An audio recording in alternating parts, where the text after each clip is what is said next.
はい、どうも、コーヒーに愛された男、粕谷です。お疲れ様です。お疲れ様です。今日6本目 ?6 本。この数時間でもう6本撮ってます。そうだね。いや、もうこれ、ね、哲さんにしかわからない、本当に大変な、そうですね、YouTube で喋ったことがある人じゃないとわからない、この苦しみ、喋り続ける苦しみですね。まあ、編集をね、植松くんがやってくれるっていうだけでもうだいぶ助かる。そう言っていただけると嬉しいです、本当に。専業プロ YouTuber はやばいよね。やばいと思いますよ。才能だね。もう努力の才能、すごいと思う。本当に。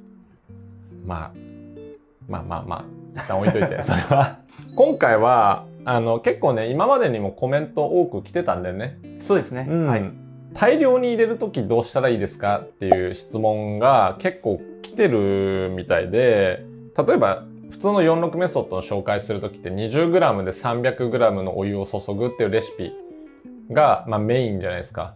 であと一般的にも 15g 使って220とかそのぐらいのお湯を注ぐっていうのが、一般的なレシピになっていて、だけど結構コメント見てるとその3杯分4杯分とか多く抽出する時ってどうしたらいいですかっていう質問があるから結構一気に入れる人って多いんだね。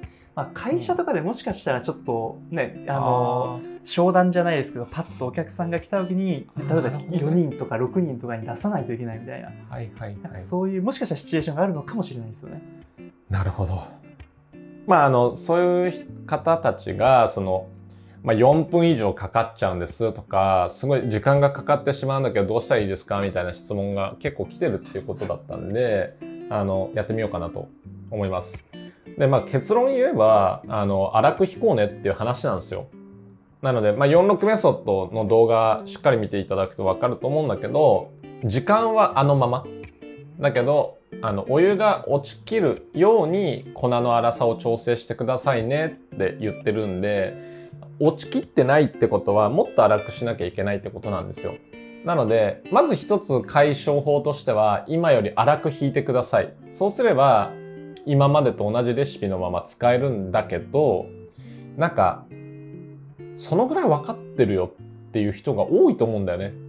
でも時間がかかるからどうしたらいいのかっていう助けの声だったんじゃないかなって推測してて。そうですね、結構そういう感じのニュアンスのコメントが結構最近来てたんで、ってことは多分これ以上粗く引けないんだよっていうことなんじゃないかな。なるほど。なのでじゃあそういう場合どうすればいいかっていうのをちょっと今日その視点を持って説明していこうかなと思います。言うほどね難しいことじゃないんで早速入れていきます。これうちのフィロコフィアのラダーブレンドの13番ミディアムダーク入れていきます。はい。じゃあ、そんなに粗く引けない状態でやりました、あえて。はい。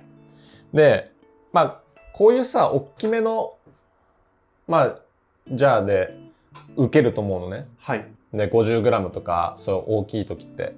そういう時ってこの側面にさ、結構微粉がついたりするじゃない？確かに今結構これ。そう、結構ついてるんですよ。はい。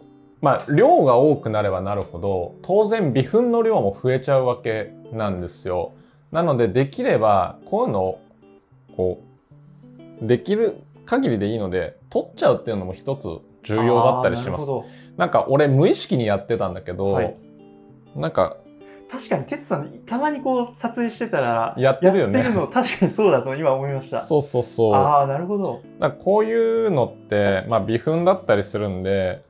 なるべく取っちゃうっていうのは一つ重要なポイントかもしれない。はい。ちなみにこれって V60 の、なんていうサイズでしたっけ？これね、03。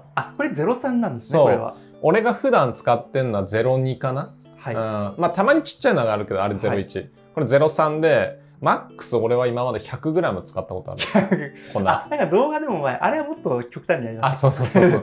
でも、03ドリッパーで、よくやるのは 60g とかかな。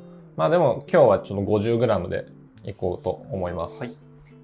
引き目も極端に粗くはしてないです。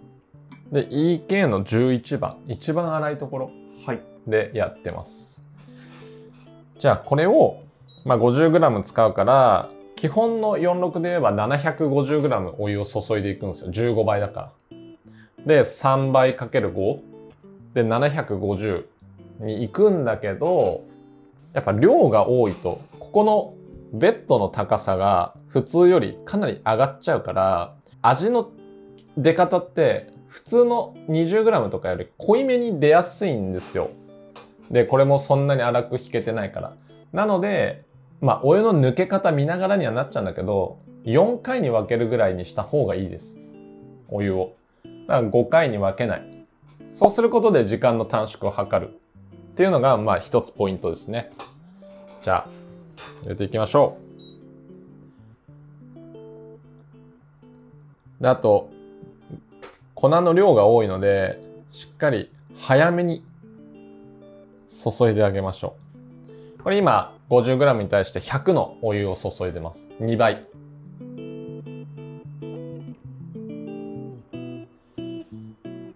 15秒ぐらいで注げればいいかなと思います。これね、こうやって攪拌してもいいです。均一にうまく注げないよっていう方は、スプーンとか使ってカチャカチャカチャって、しっかり全体が蒸らせるように。で、45秒経ったら、また、300まで注いでいきます。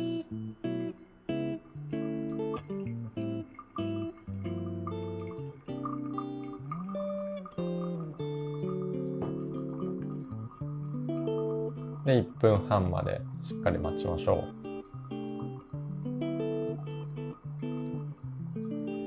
で、300から750を2回に分けるんだけど、まあ、残りの、なんぼだ ?450。450を、まあ、均等に2回に分けなくても大丈夫です。250注いで200とか。じゃあ1分半になったんで、250注いでいきます。なので、550まで。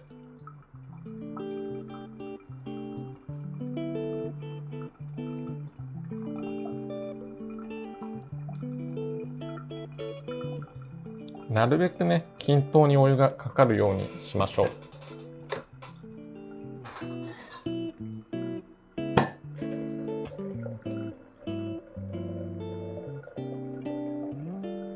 で、2分15秒で次を注いでいきます。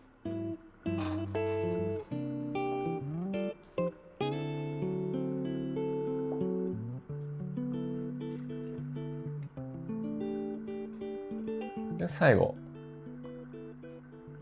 750まで。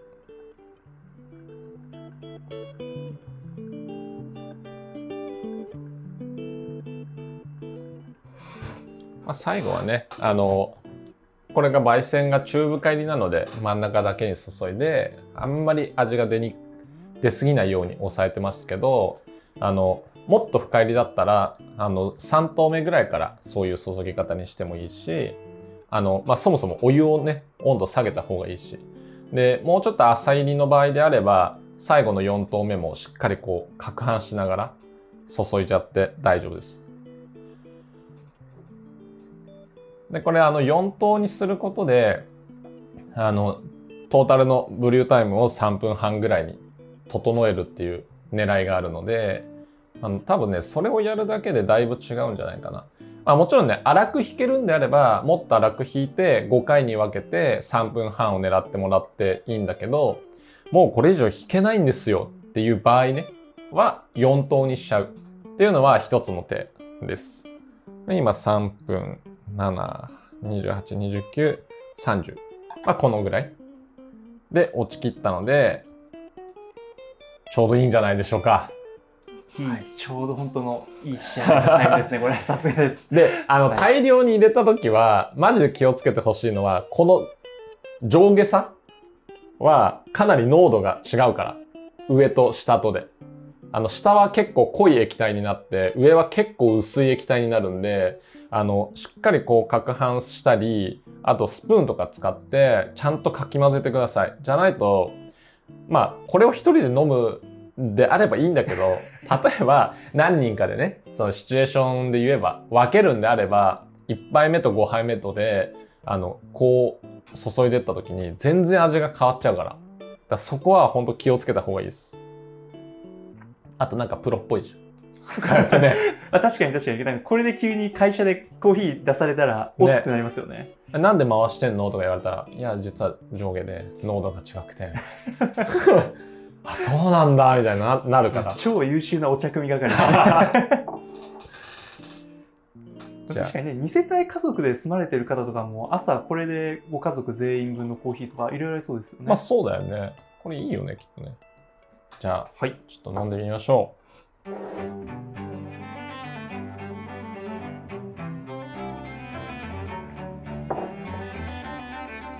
満点のうまさですね。いやー、うまい。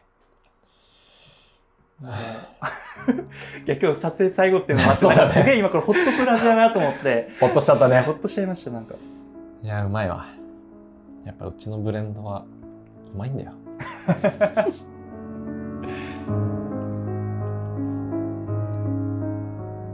いや、テンさんも疲れてますよ、今日。いやいや、ちょっとなんか、2人ともちょっと、なんかね、なんか、終わったなみたいな感じしちゃったね。私もカメラワークにめちゃくちゃ神経使いながら撮ったりするんで、すごい今こうホッとしました。いや、そうなんですよ。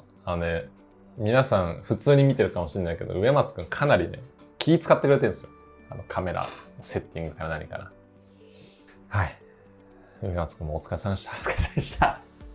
というわけで、今回は、大量になった場合、まあ3杯、4杯とかってなって、かつこれ以上粗く引けないんですよっていう時にどうやって俺だったら対処するかっていう応用編を紹介してみました。ぜひ皆さんも試してみてください。というわけで役に立ったよっていう方はぜひいいね、チャンネル登録よろしくお願いします。ではお疲れ様です。